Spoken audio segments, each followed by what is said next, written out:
Everything was done to try to learn how to become a better basketball player. Everything. And so when you have that point of view, then literally the world becomes your library to help you to become better at your craft. So because you know what you want, the world's giving you exactly the information you need to become better at it. Because you know what you're looking for. So many guys tell stories about your work ethic.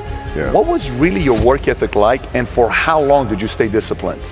Well, I mean, every day. Since for 20 years. It was an everyday process, and trying to figure out strengths and weaknesses. For example, jumping ability. Man, my vertical was a 40, it wasn't a 46 or a 45. My hands are big, but they're not massive, right? So you got to figure out ways to strengthen them, so your hands are strong enough to be able to palm a ball and do the things that you need to do. Quickness, I was quick, but not insanely quick. I was fast, but not ridiculously fast, right? So I had to rely on skill a lot more. I had to rely on angles a lot more. I had to study the game a lot more. And but I enjoyed it though. So like from the time I can remember when I started watching the game, I studied the game and it just never changed. It's a good separation for me, emotionally, to be able to put myself in a place where at practice or when I'm training or during games, I switch my mind to something else, switch my mode into something else. Right? For me, it's the equivalent of Maximus Decimus Meridius in Gladiator picking up the dirt, smelling the dirt. It's go time. Right? So that was my mental switch. It was like an actor getting ready for a film. You got to put yourself in that cage. When you're in that cage, you are that character. And then when you leave there, it's something completely different. But when I'm in that cage, bro, don't touch me. Don't talk to me. Just leave me alone. How did you get mentally and emotionally so strong where it doesn't bother you? Well, you got to look at the reality of the situation. Like for me, it's not, you kind of got to get over yourself. Like, it's not about you, man. Like, okay, you feel embarrassed. You're not that important. Like, get over yourself. That's where you go. Get over yourself, right? Like you're worried about how people may perceive you, and like you're walking around and it's embarrassing because you shot 5 air balls. Get over yourself. Right? And then after that, it's okay, well, why did those air balls happen? Got it. High school, year before, we played 35 games, max, right? Week in between, spaced out, plenty of time to rest. In the NBA, it's back to back to back to back to back to back to back. I didn't have the legs. So you look at the shot, every shot was online, but every shot was short.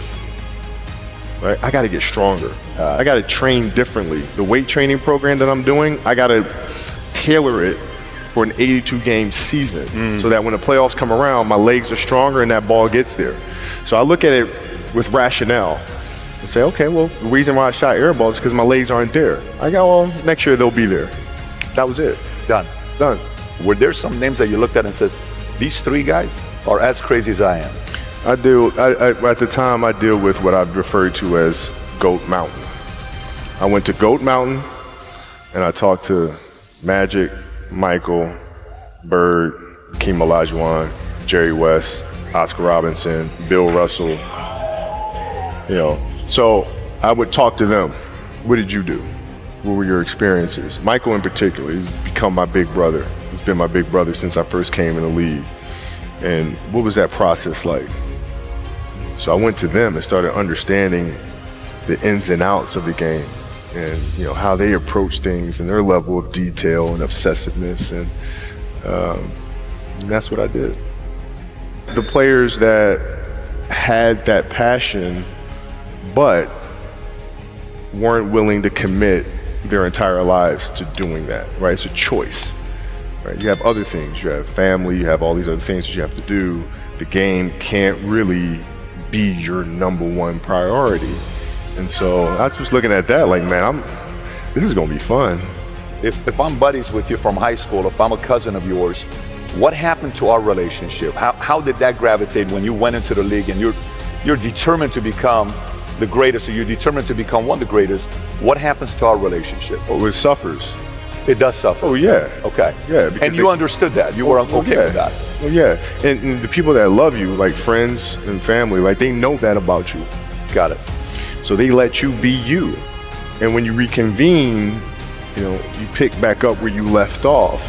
But make no mistake about it, everything in between is lost, right? So those long-term relationships, the commitment of time, of taking vacation. Like I see a lot of players take vacations with other players that are close friends, and they'll just take vacations just to take vacations, or just hang out just to hang out. Like I never did that. But Why not though? Why didn't you do that? Well, because when I retire, I didn't want to have to say, I wish I would have done more. I don't want that. I don't want that. You got a lot of people playing their hard-earned money to come watch you perform. It's your job to be in shape. It's your job to be strong enough to perform at that level every single night. And as a competitor, I'm not ducking shit. Like, it's not, oh my God, my back hurts, I'm sore, we got to play Vince Carter and Toronto Raptors tonight. We actually had this happen. We had a game against Toronto in 2000, and Vince was tearing the league up. My back was jacked. But like the perception of that, like, what? Kobe's missing the game against Toronto, and Vince Carter, because my back was really spasming. But people will be like, what? Oh, he's ducking Vince. Excuse me? No, I don't think so. So I would be in the layup line like, okay, there's a lot of days where you can rest and recover. Today ain't one of them. Your back can bother you any other day. That shit ain't bothering me today. He gonna have to see me today. Yeah. Oh man. Yeah. If you're looking at a big investments you got to make, what is the decision-making process there? Do you call? Is there first you do your own research? You take this much time. You call an advisor. Is there a system you follow? It's pretty simple for me. It's do you understand the business? Is it a business that you can help in some form or fashion? What are the barriers of entry to that business? And then the entrepreneurs themselves, the company itself, right? Do they have a culture that you believe is sustainable? Are these leaders people that you believe in? Are they people that are obsessives?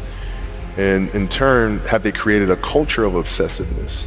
So I tend to look at those 4 factors, and that's it. That's big right there, by the way. I don't know if you guys caught that right there. That's pretty massive right there. Same determination. What's your current work schedule look like today? It's different because I personally am not writing every word of the novels. I am not animating the films. What I have to do now is make sure that the people that we bring in, these obsessives that we bring in, are challenging themselves to do the best job that they think they can do. That's what I'm there for, is for them to constantly look in the mirror and self-assess and challenge themselves. If we have a project and you're saying, okay, I can do that, that's not the project we want. The projects that say, I don't know if I can animate that. I don't know how to write that story. I don't know how to do that. Those are the things we want, because through that curiosity, you'll reach a level that you didn't think was possible. And so running the studio, that's what I'm doing.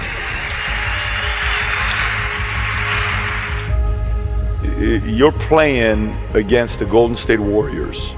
Score is 107-109. You guys are close to getting into the playoffs. You know exactly what happens in the game. You go up, you're about to take your shot, and then all of a sudden, boom, Achilles happens, right? He went and hit the free throws, and then you walked off the stage. Yeah. And you got the surgery done. When I went in the trainer's room, my kids are in there, and they're looking at you and stuff, and I'm looking at them, and I'm like, it's all right. Dad's gonna be all right. It'll be fine. It'll be all right. It'll be all right. It'll be all right. As a parent, you gotta set the example. You gotta set the example. This is another obstacle. This obstacle cannot define me. It's not gonna cripple me. It's not gonna be responsible for me stepping away for the game that I love. I'm gonna step away on my own terms. And that's when the decision was made that, you know what? I'm doing it. I'm doing it.